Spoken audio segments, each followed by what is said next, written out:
స్ఫూర్తి ఉంటుంది. తనకి ఆవిడ స్ఫూర్తి. తనకి ఇప్పుడు ఎవరైతే నేను వీణారావు అని పరిచయం చేస్తున్నానో, తనకి ఆవిడ స్ఫూర్తి అంట. ఆవిడ సినిమాలు అవన్నీ చూస్తూ ఉంటుందంట ఆవిడ.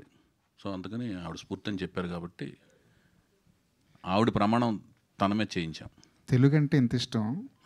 తెలుగు మీ సినిమాల్లో పాటలు, టైటిళ్ళు అన్నీ తెలుగుదనంతో నిండిపోయి ఉంటాయి.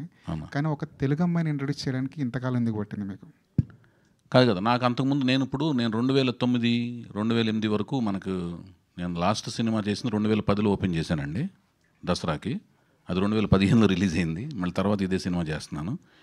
మన మాధ్యమాలు, మన ఫేస్బుక్, ఈ మాధ్యమాలన్నీ 2008, 2007 నుంచి డెవలప్ అయినాయి. అప్పుడు దాకా మన తెలుగు అమ్మాయిల్ని కలవటం కానీ చూడటం కానీ జరగాలంటే మనకు ఒక వేదిక కావాలి.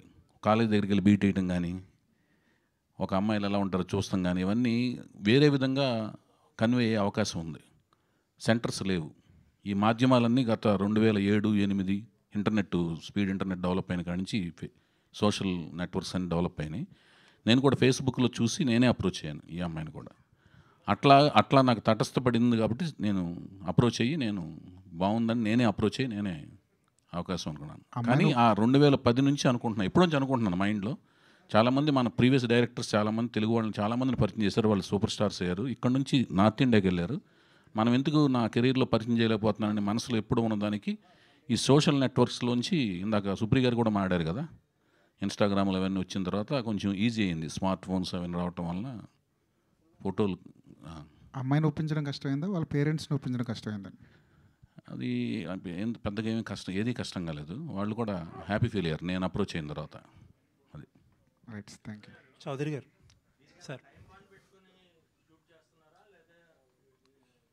ఎవరన్నా? లక్ష్మణ్ గారు చెప్పండి.